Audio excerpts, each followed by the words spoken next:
How's it going, guys? Coffee here. Today I wanted to go over a new void chart that I've been running. I did convert it kind of over from some other people's void chart. It was some Chinese streamer. I want to say it might be Pugef, but I'm not really sure exactly.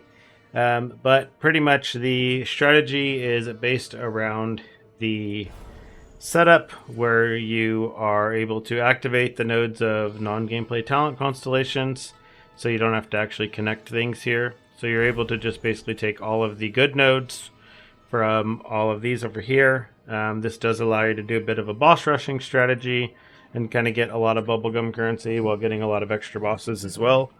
Embers are priced crazy right now, so I'm talking like embers are like half, like 0.5 FE per for blue embers. So, yeah, if you're crafting a bunch of stuff right now, these blue embers, ignore these prices. They're actually much higher than this. Basically, these blue embers are selling for, again, 0.5 FE per. So you're spending like 23 FE per click or 13 FE per click or something to click just like normal basic mods on weapons right now. It's crazy. So because of this boss rush strategy is pretty good for this.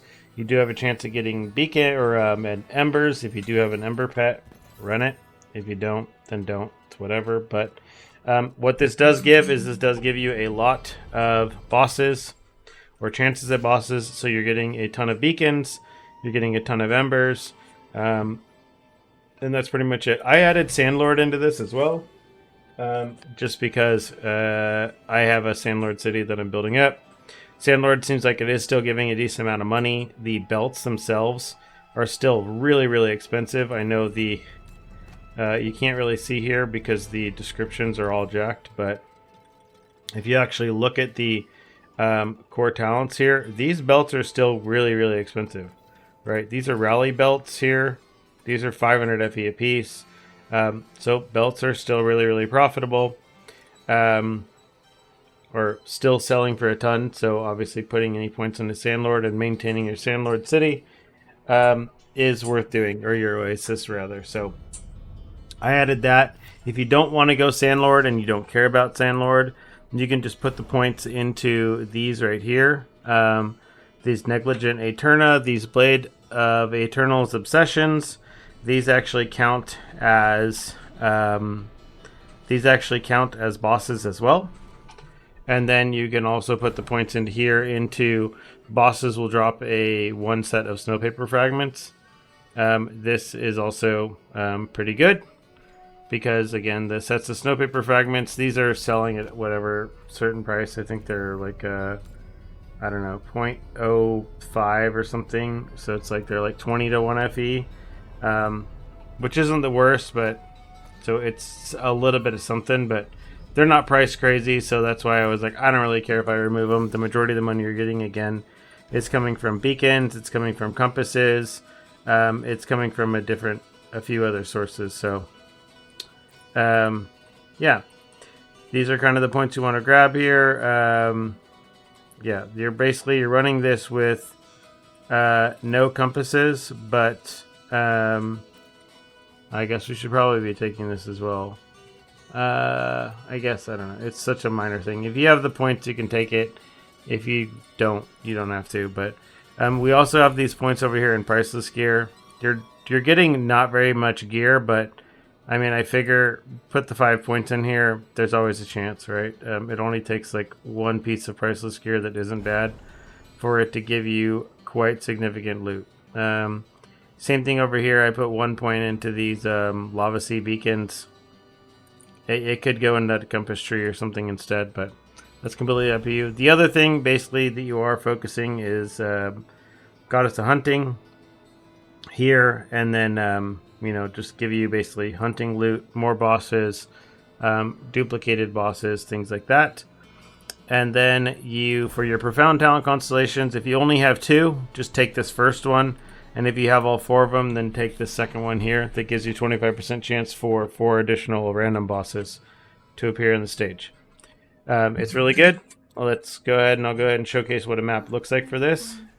And then you can kind of see if this is something you guys want to do for yourself. So for this, you want to just find some sort of linear map that's short. It doesn't need to be linear. You can literally just do a short map if you want something that's just going to be all the enemies or everything really, really quickly, or all the bosses very, very quickly. But for me personally, I like getting all of the enemies still. This way I don't miss any bosses if they are kind of off somewhere.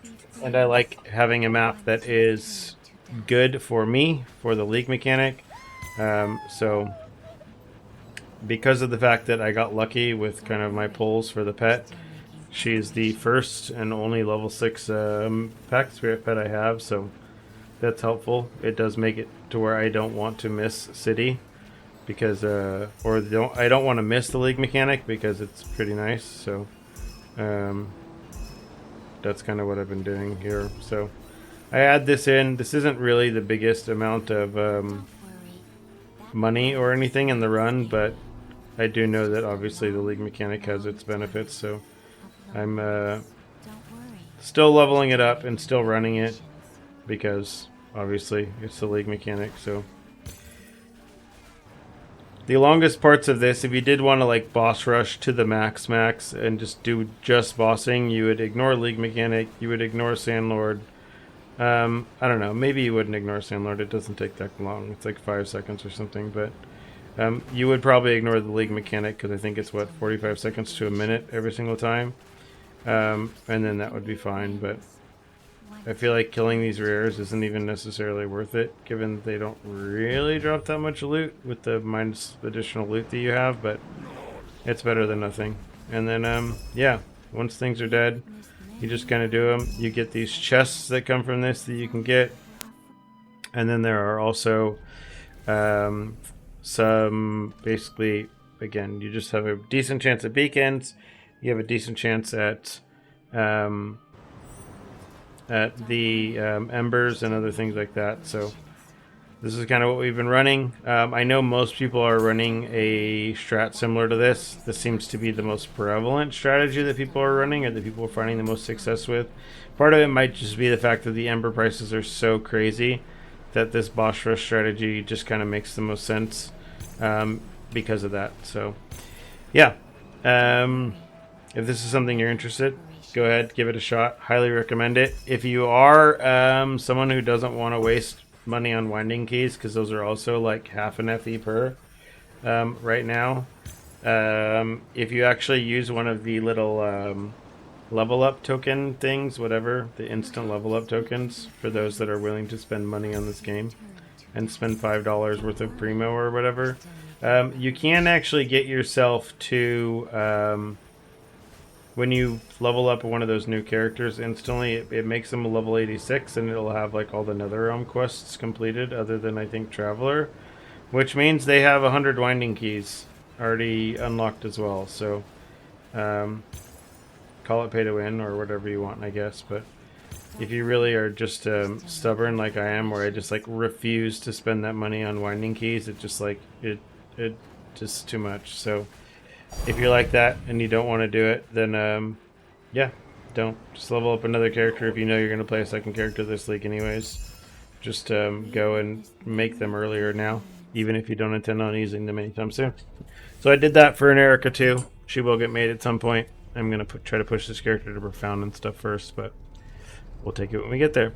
I'll be streaming every night still. Just you can catch me if you have questions there, pop on. If not, leave a comment down below and I'll take a look at it. And other than that, see you in the next one.